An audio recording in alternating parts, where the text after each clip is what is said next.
Hello everyone. जी तो इस video में हम लोग बिहार पुलिस के यहाँ पे जीके के लगभग 50 प्रश्नों को सॉल्व कराएंगे। जी तो जैसा कि आप सभी को पता है कि आपका बिहार पुलिस का एग्जाम डेट घोषित कर दिया गया है और एग्जाम डेट जो आपका होने वाला है 1 अक्टूबर से शुरू होगा आपका एग्जाम और ये 3 दिनों तक चलेगा। जैसे 1 अक्टूबर को एक एग्जाम हो जाएगा, एक 7 अक्टूबर को हो जाएगा और एक 15 अक्टूबर को हो जाएगा। इन 3 डेटों में दो शिफ्ट करके आपका एग्जाम होने वाला है। तो इसको ध्यान में रखते हुए यहाँ पे सारे प्रश्नों को लाया जा रहा है। देखिए मैं आपको बता दूँ, यहाँ पे मैं ये नहीं बोल रहा हूँ कि सारे प्रश्न आपके एग्जाम में छप जाएंगे, लेकिन इतना जरूर बता सकते हैं किसी तरह के प्रश्न आपके एग्जाम में देखने को जरूर मिलेंगे। इस प्रकार से आप इस सारे प्रश्नों को मॉडल सेट के रूप में लगाइए और अपना आंसर कमेंट जरूर कीजिएगा कि आपका ये 50 प्रश्नों में कितना सही हुआ। जी हाँ, और इस वीडियो में देख रहे सारे प्रश्नों का अगर आपको पीडीएफ चाहिए तो पीडीएफ का मैं लिंक नीचे डिस्क्रिप्शन में दे दूंगा। वहाँ से अगर आपको लोड करने में दिक्कत होगी तो आप कमेंट जरूर कीजिएगा, आपको पीडीएफ किसी भी माध्यम से प्रोवाइड किया जाएगा। तो चलिए यहाँ शुरू करते हैं। देखिए पहला प्रश्न आपके सामने यहाँ पे दिया हुआ है कि राज्य सूची के किस विषय को राष्ट्रीय महत्व का घोषित कर सकती है। देखिए राज्य सूची में जो अगर कोई विषय है उसे राष्ट्रीय महत्व के लिए घोषित किया जा सकता है किसके माध्यम से। तो देखिए मैं आपको बता दूं कि इस प्रश्न का आंसर आपका यहाँ पर ऑप्शन सी से हो जाएगा। सी यानी कि लोकसभा के 2/3 बहुमत द्वारा पारित करके। चलिए दूसरा प्रश्न देखिए आपसे पूछा है। दूसरा प्रश्न यहाँ पे कि राज्य का मंत्री परिषद जो होता है वो सामूहिक रूप से किसके प्रति उत्तरदायी होता है। देखिए राज्य का मंत्री परिषद जो होता है वो सामूहिक रूप से विधानसभा के प्रति उत्तरदायी होता है। तो यहाँ पे आंसर आपका यहाँ पे सी से हो जाएगा। जी तो मैं आपको बता दूं कि इन सारे प्रश्नों का अगर आपको पीडीएफ चाहिए तो लिंक नीचे डिस्क्रिप्शन में दे दूंगा, वहाँ से आप डाउनलोड कर सकते हैं और अपना आंसर जरूर कमेंट कीजिएगा कि आपका कितना सही हुआ था। चलिए यहाँ पे तीसरा प्रश्न आपको देखिए यहाँ पे पूछा है। 3 नंबर का प्रश्न पूछा आपसे कि राष्ट्रीय विकास परिषद का अध्यक्ष कौन होता है। तो देखिए राष्ट्रीय विकास परिषद का अध्यक्ष जो होता है, आप अपना आंसर कमेंट कर सकते हैं तीसरे प्रश्न का क्या होगा। जी तो मैं आपको बता दूं कि इसका आंसर यहाँ पे आपका ए से हो जाएगा, प्रधानमंत्री होता है। जी तो मैं आपको बता दूं सबसे पहली बात यहाँ पे कि राष्ट्रीय विकास परिषद का स्थापना कब किया गया था। तो ये डेट याद रखिएगा 6 अगस्त 1952 को किया गया था। ये डेट याद रखिएगा, मोस्ट इंपॉर्टेंट प्रश्न है। ये तो मैं आपको बता दूं राष्ट्रीय विकास परिषद का अध्यक्ष कहेगा तो प्रधानमंत्री हो जाएगा। फिर यहाँ पे आपसे योजना आयोग का अध्यक्ष कहता तो यही हो जाता है। और फिर नया पे यहाँ पे नीति आयोग के भी अध्यक्ष अगर आपसे पूछेगा तो आप प्रधानमंत्री को ही टिक कीजिएगा। चलिए अगला प्रश्न देखते हैं यहाँ पे। जी देखिए यहाँ पे 4 नंबर का प्रश्न आपसे यहाँ पे पूछा हुआ है कि भारतीय संविधान कब अंगीकृत किया गया। देखिए ध्यान से, अंगीकृत किया गया पूछा है। तो भारतीय संविधान को अंगीकृत किया गया था 26 नवंबर 1949 को। देखिए ध्यान से, तो इसका आंसर यहाँ पे आपका सी से हो जाएगा। ये देखिए 5वां प्रश्न आपसे यहाँ पे पूछा है कि भारतीय संविधान में वित्त आयोग की नियुक्ति का प्रावधान किस अनुच्छेद के अंतर्गत किया गया है। तो भारतीय संविधान में वित्त आयोग की नियुक्ति का प्रावधान जो किया गया है वो भारतीय संविधान के आर्टिकल 280 के अंतर्गत इसका उल्लेख किया गया है। तो आंसर आपका यहाँ पे बी से हो जाएगा। जी तो भारत के राष्ट्रपति को पद से हटाया जा सकता है, किस प्रकार से हटाया जा सकता है और किसके माध्यम से हटाया जा सकता है। तो भारत के राष्ट्रपति को पद से हटाया जा सकता है, संसद द्वारा हटाया जा सकता है। तो इसका आंसर यहाँ पे ऑप्शन सी से हो जाएगा। चलिए 7 नंबर का प्रश्न देखिए आपके सामने यहाँ पे पूछा है। प्रश्न है कि कोई भी व्यक्ति लोकसभा का चुनाव लड़ सकता है यदि उसकी आयु कितनी होनी चाहिए। देखिए लोकसभा का चुनाव लड़ने के लिए किसी भी व्यक्ति की आयु जो होना चाहिए वो 25 वर्ष का होना चाहिए। तो आंसर यहाँ पे आपका बी सही हो जाएगा। जी देखिए 8वां प्रश्न यहाँ पे पूछा है कि राज्य सरकार को बर्खास्त किया जा सकता है किस प्रोसेस के माध्यम से। तो मैं आपको बता दूं कि राज्यपाल की सिफारिश पर भारत के राष्ट्रपति द्वारा राज्य सरकार को बर्खास्त किया जा सकता है। तो इसका आंसर यहाँ पे आपका ए सही हो जाएगा। चलिए 9 नंबर का प्रश्न आपसे पूछा है कि निम्नलिखित में से किसकी नियुक्ति भारत के राष्ट्रपति द्वारा नहीं की जाती है। तो भारत के राष्ट्रपति द्वारा जिनकी नियुक्ति नहीं की जाती है उनका नाम बताना है। तो भारत के उपराष्ट्रपति का नियुक्ति जो है ना भारत के राष्ट्रपति द्वारा नहीं की जाती है।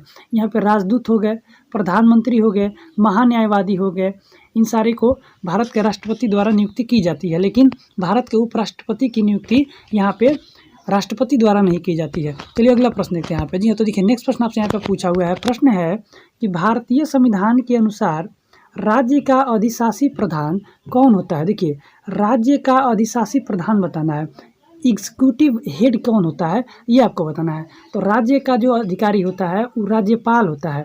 तो इसका आंसर यहाँ पे आपका ए सही हो जाएगा। चलिए अगला प्रश्न देखते हैं यहाँ पे। जी तो नेक्स्ट प्रश्न आपसे यहाँ पे पूछा हुआ है। प्रश्न है कि पंचायती राज की शुरुआत कब हुई थी। देखिए पंचायती राज जो है वो सबसे पहले कब शुरू हुआ था। तो 1959 में शुरू हुआ था। ऑप्शन यहाँ पे डी से हो जाएगा। मैं आपको बता दूं कि किस राज्य में सबसे पहले शुरू हुआ था। तो राजस्थान के नागौर जिला, याद रखिएगा राजस्थान राज्य जो है भारत का उसके नागौर जिला से यह शुरू हुआ था। नागौर जिला से शुरू हुआ था। चलिए अगला प्रश्न देखते हैं यहाँ पे। जी हाँ, तो देखिए 12 नंबर का प्रश्न आपसे यहाँ पे पूछा है। प्रश्न है कि ग्राम पंचायत प्रधान सरपंच का चुनाव किया जाता है। देखिए ग्राम पंचायत का प्रधान सरपंच जो होता है उसका चुनाव किया जाता है किसके माध्यम से? तो मैं आपको बता दूं यहाँ पे, देखिए ग्राम पंचायत के सदस्यों द्वारा उनके बीच से किया जाता है। तो इसका आंसर यहाँ पे सी सही हो जाएगा। देखिए ध्यान से, सी सही हो जाएगा। ग्राम पंचायत के सदस्यों द्वारा उनके बीच से किया जाता है ग्राम प्रधान सरपंच का। चलिए अगला प्रश्न देखते हैं यहाँ पे। जो तो नेक्स्ट प्रश्न पूछा है यहाँ पे कि भारत के मुख्य चुनाव आयुक्त कौन है? तो इस ऑप्शन के हिसाब से आपका यहाँ पे ए सही हो जाएगा, SY कुरैशी। चलिए नेक्स्ट प्रश्न देखते हैं यहाँ पे। जी हाँ, तो देखिए 14 नंबर का प्रश्न आपसे पूछा है।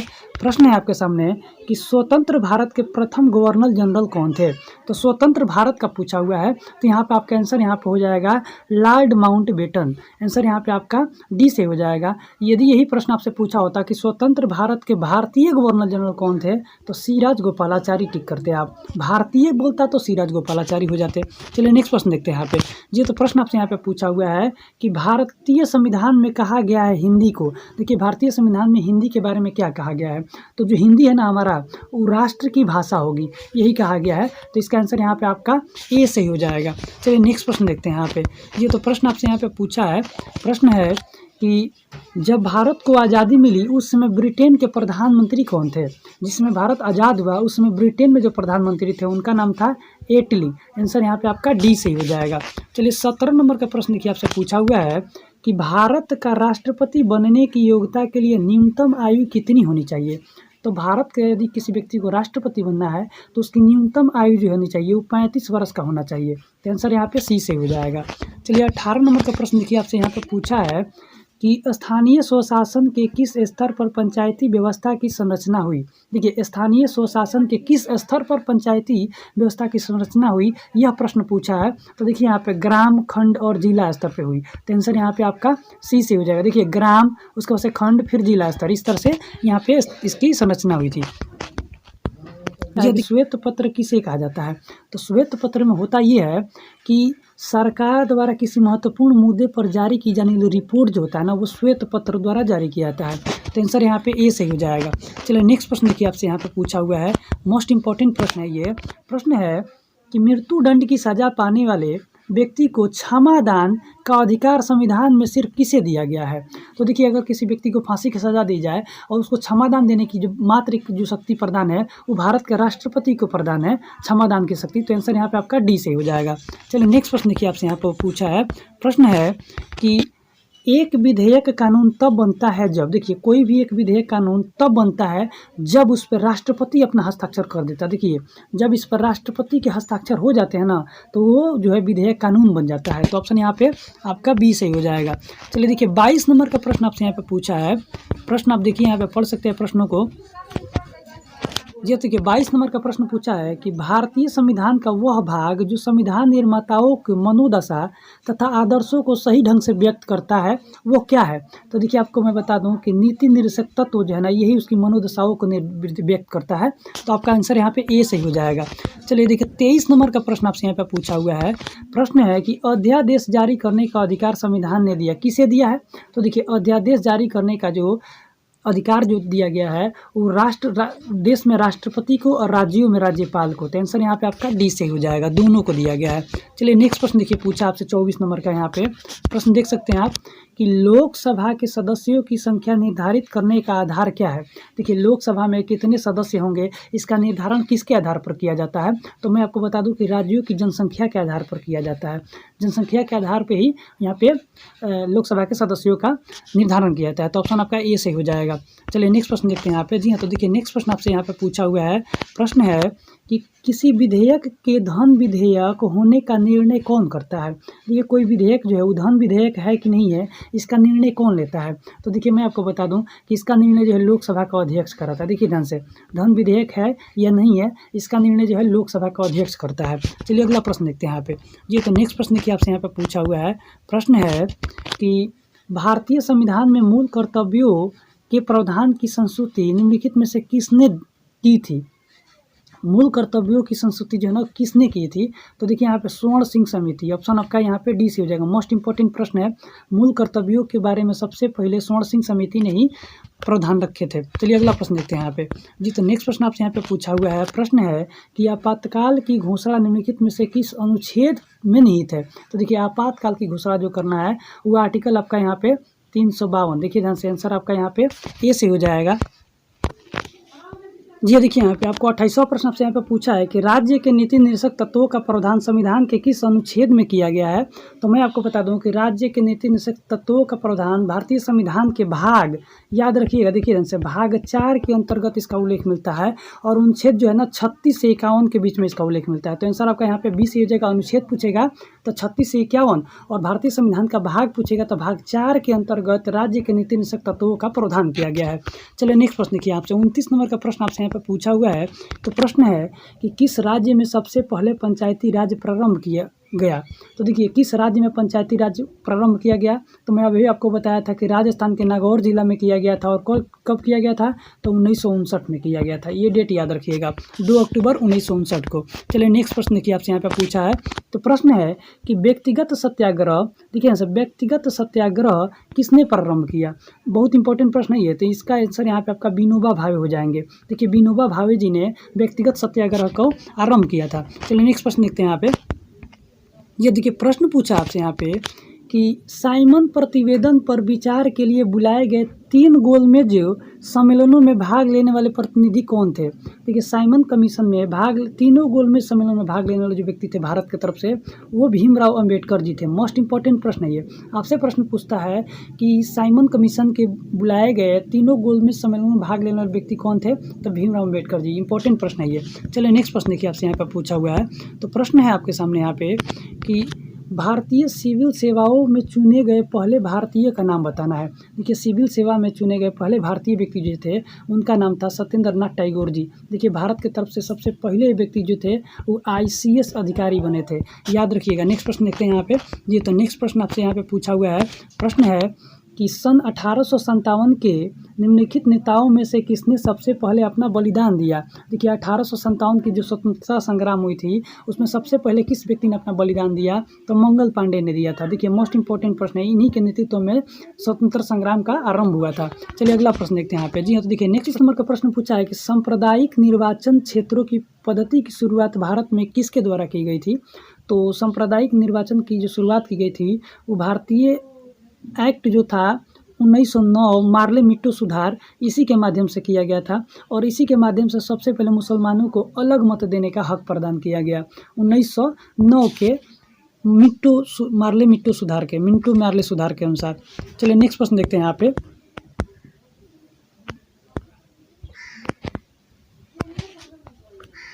ये तो प्रश्न पूछा है यहाँ पे कि प्लासी का युद्ध कब हुआ? देखिए प्लासी का युद्ध जो हुआ था वो 1757 में हुआ था। मोस्ट इंपॉर्टेंट प्रश्न याद कर सकते हैं यहाँ से कि प्लासी का युद्ध 1757 में हुआ था।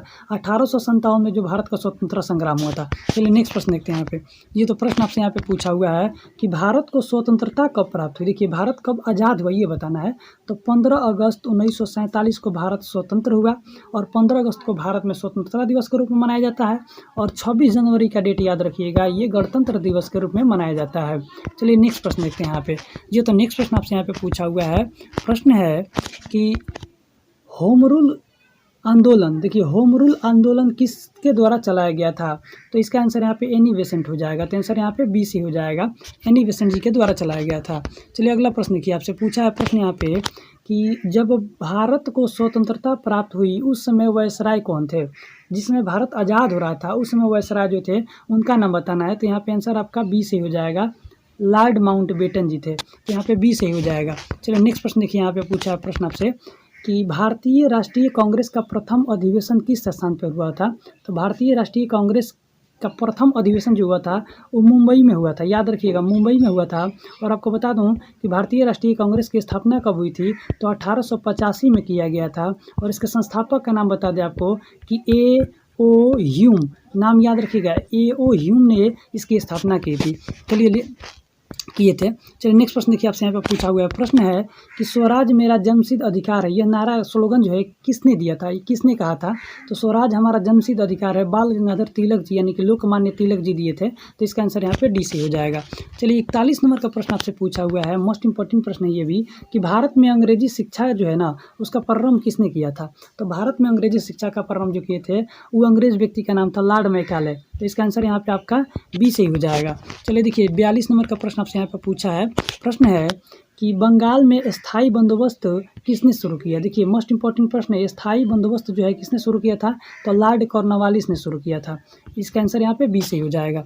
चलिए अगला प्रश्न देखते हैं यहाँ पे। जी हाँ देखिए 43 नंबर का प्रश्न यहाँ पे पूछा हुआ है, प्रश्न है कि भारत के स्वतंत्रता संग्राम के दौरान देखिए केसरी का संस्थापक संपादक कौन थे? देखिए केसरी एक पत्रिका थी, इसके संपादक का नाम पूछ रहा है, तो बाल गंगाधर तिलक जी थे। तो इसका आंसर यहाँ पे आपका ए से हो जाएगा, केसरी। नेक्स्ट प्रश्न देखिए यहाँ पे पूछा हुआ है, ये तो देखिए प्रश्न पूछा है कि महात्मा गांधी का दांडी मार्च, देखिए दांडी यात्रा जो था कब प्रारंभ हुआ था? तो मार्च 1930 में शुरू हुआ। इसी के माध्यम से इन्होंने नमक कानून तोड़ा था। चलिए नेक्स्ट प्रश्न देखते हैं यहाँ पे।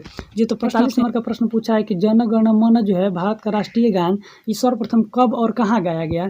तो 1911 के कलकत्ता अधिवेशन, कांग्रेस के कलकत्ता अधिवेशन में गाया गया था। और मैं आपको बता दूं कि जन गण मन जो भारत का राष्ट्रीय गान है इसके लेखक का नाम बताना है तो रविन्द्रनाथ टैगोर जी इसको लिखे हैं, ये भी याद रखिएगा, रविन्द्रनाथ टैगोर जी। और भारत के राष्ट्रीय गीत जो है उसको किन्होंने लिखा है? तो बंकिम चंद्र चटर्जी जी लिखे हैं।